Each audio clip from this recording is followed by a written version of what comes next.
Maître Philippe Koskas, bonjour, Boker Tov. Boker Tov. Merci d'être avec nous ce matin. On a bien besoin de votre éclairage pour nous expliquer ce qui va se passer dans moins d'une heure à la Cour suprême où 3 juges, parmi les plus importants, on va dire même les plus importants, la présidente Esther Chayout, le vice-président Hanan Meltzer et le doyen aussi des juges Uzi Fogelman vont débattre d'un sujet qui est extrêmement, on peut le dire, à très forte connotation politique, puisqu'il s'agira de savoir si le Premier ministre Netanyahou aura la capacité au lendemain des élections du 2 mars prochain de former un gouvernement. À votre avis, que va décider la Cour et que doit décider la Cour? Ce n'est pas exactement la même question, mais je vous la pose. Oui, d'accord, vous avez bien raison. D'abord, premièrement, le premier point, il est vrai que ce sont 3 juges, mais il n'y a pas de juge plus important que d'autres à la Cour suprême.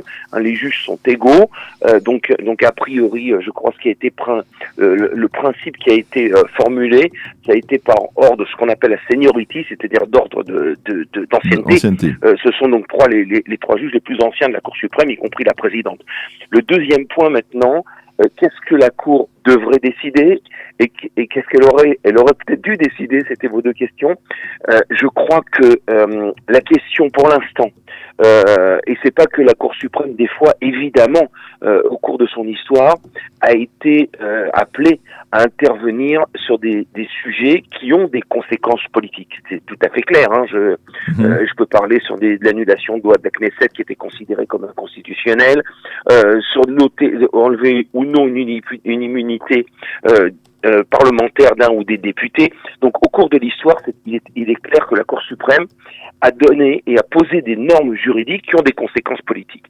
La problématique de cette requête, parce qu'évidemment il faut bien voir que la Cour suprême ne statue pas de son propre chef. Elle est amenée à donner des jugements sur une requête qui lui a été déposée, donc ce qui a été le cas. Donc cette requête-là sur éventuellement la rééligibilité, je remets entre guillemets, parce que du Premier ministre Benjamin Netanyahou au futur gouvernement et être Premier ministre au futur gouvernement, c'est à mon avis une question qui est théorique, c'est une question qui est hypothétique, et je crois que d'après la propre jurisprudence de la Cour suprême ne tranche pas ce genre de questions hypothétiques, c'est-à-dire que la Cour suprême n'est pas là pour édicter le droit en général, mais édicter le droit sur des cas particuliers qui lui sont formulés. Oui. Or là, la question, est-ce que... Alors je vous pose la question tout de suite. Pourquoi alors finalement elle n'a pas rejeté automatiquement ce recours? Eh bien, je vais vous dire sincèrement, il y a beaucoup de juristes qui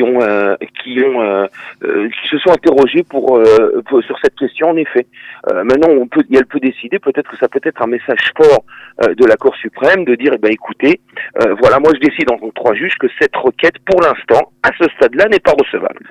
Maintenant, évidemment, je ne suis pas juge de la Cour suprême. Je ne suis pas non plus prophète. Donc je ne crois pas que je puisse, on va écouter, on verra bien ce qui se passera aujourd'hui, mais selon les critères juridiques que moi je connais, et je crois d'ailleurs qu'il serait pas opportun, à ce stade-là, de pouvoir se positionner en tant que Cour suprême. Alors, il faut bien avouer, Philippe, qu'on est dans une conjoncture tout à fait particulière. Un Premier ministre qui est sous les chefs d'accusation que l'on sait, de fraude, d'abus de confiance et de corruption. Et puis, on a aussi de l'autre côté le sentiment que la Cour suprême a décidé de monter un peu au créneau dans ce bras de fer avec l'échelon politique.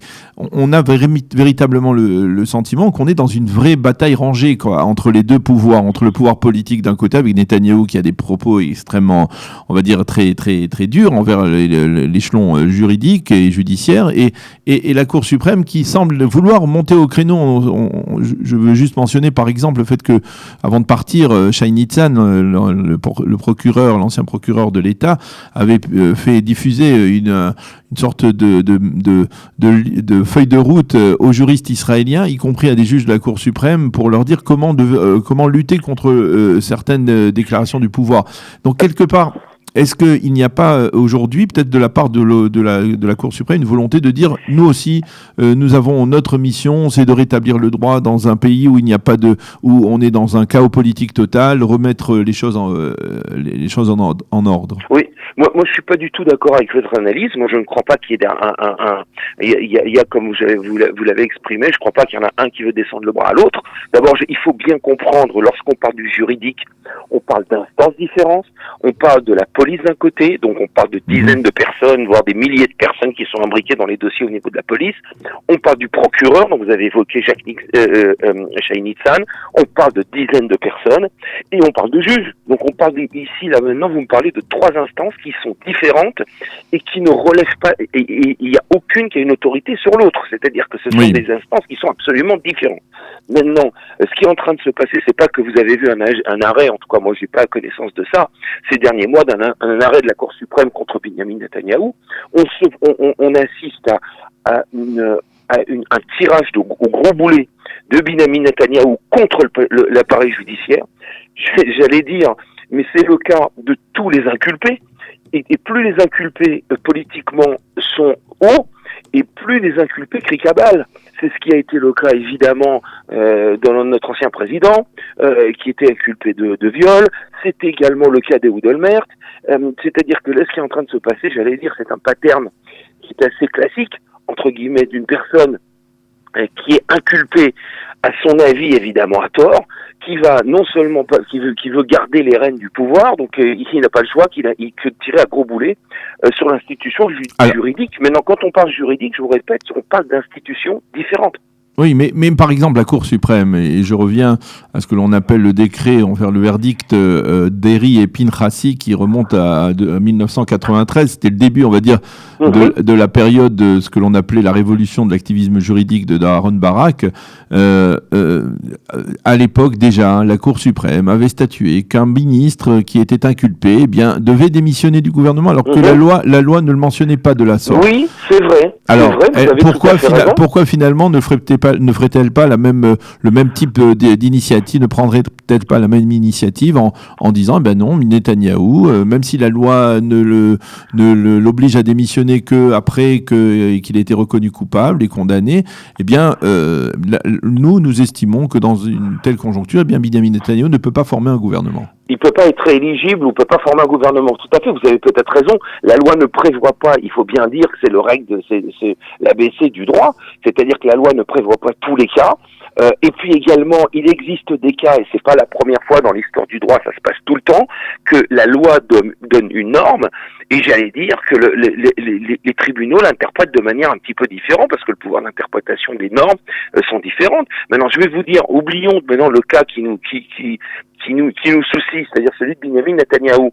Est-ce que vous voulez vraiment que vous ayez des ministres dans les gouvernements qui passent le matin à gérer leur ministère et l'après-midi à aller plaider leur innocence devant les tribunaux? C'est pas un standard, si vous voulez, qu'un pays, j'allais dire un pays moral, peut accepter.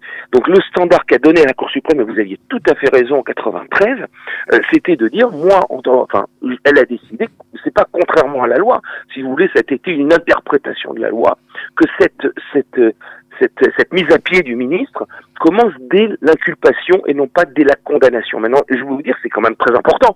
Entre l'inculpation et la condamnation, il peut s'écouler 2 ans, il peut s'écouler 3 ans. Pendant cette période-là, le ministre, je vous prends un exemple, le ministre d'Intérieur, les ministres en fait risquent de trancher et de prendre des positions au nom du public sur des questions importantes, alors qu'ils sont eux-mêmes inculpés.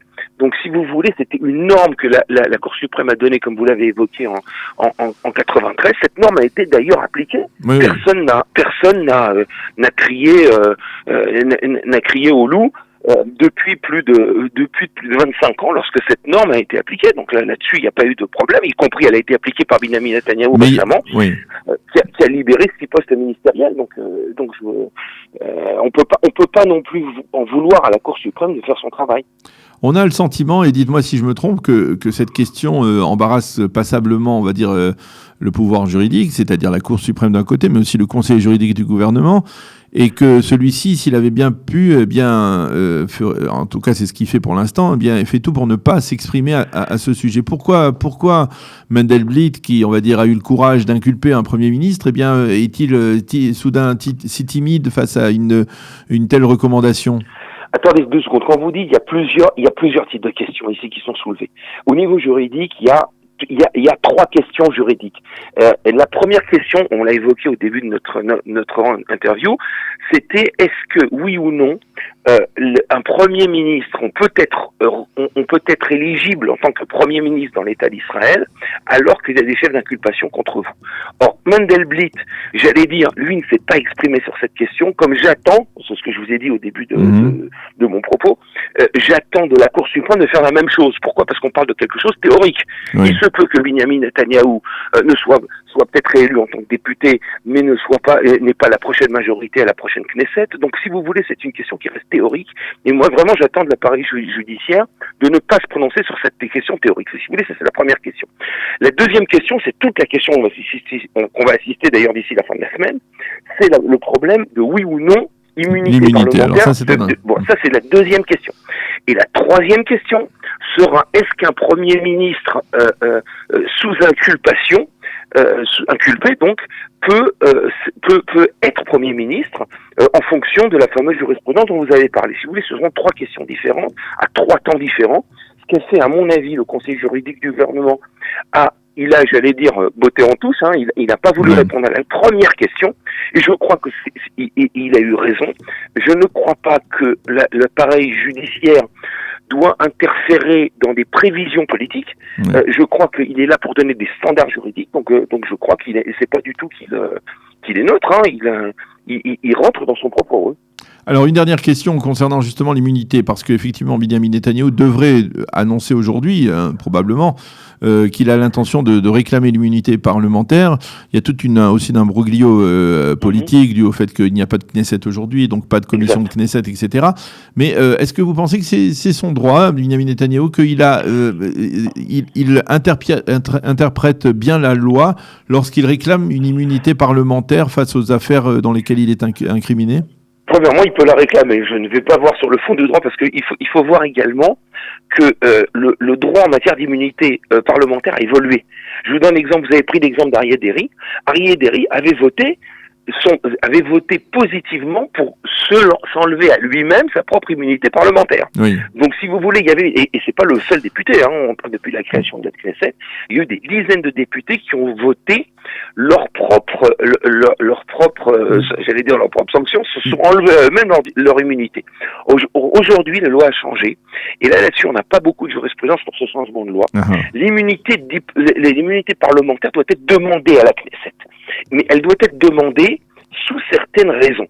Alors, est-ce que... Oui, parce que quand on parle d'immunité parlementaire, et dites-moi si je me trompe, c'est pas exactement ce que les inculpations de corruption, d'abus de confiance et de fraude, c'est pas exactement ce que la loi apparemment entendait, parce que absolument. Si je ne m'abuse, l'immunité parlementaire, c'est pour permettre à un député de faire certaines démarches que tout le monde ne peut pas faire, mais dans le cadre de ses fonctions, essayer de promouvoir quelque chose qu'il peut lui-même faire, mais que d'autres ne pourraient pas faire. Ne pourraient pas faire. Absolument, vous avez absolument raison. Donc il y a certaines causes légales sur lesquelles la Knesset pourra, oui ou non, donner l'immunité à la future Knesset. On ne parle même pas de cette Knesset, puisque cette Knesset est dissous et que la nouvelle Knesset devrait être élue le 2 mars. Donc a priori, vous avez tout à fait raison. Ici, il s'avère, et je vous répète, un cas théorique, que Binyamin Netanyahou arrive à obtenir 61 députés dans la prochaine Knesset. Ici, il s'avère que la commission de la Knesset, et après, la Knesset entière, lui donne l'immunité parlementaire. Alors à ce moment-là, on peut s'attendre à un autre contrôle, c'est le contrôle de la Cour suprême sur cette décision de la Knesset, de savoir est-ce que la Knesset a fait un vote politique, c'est-à-dire qu'elle a automatiquement soutenu Binyamin Netanyahou, ou alors est-ce que les raisons qui ont été invoquées pour lui donner cette immunité est conforme à la loi. Ça, on parle d'une autre catégorie de droit. Eh bien, maître Philippe Koskas, merci beaucoup de nous avoir éclairé sur ces sujets un peu complexes, hein, il faut bien l'avouer. C'est pas particulièrement facile à analyser, en tout cas assimiler. Merci beaucoup, maître Philippe Koskas, d'avoir été avec nous ce matin et bonne continuation. Merci. Bonne journée, shalom.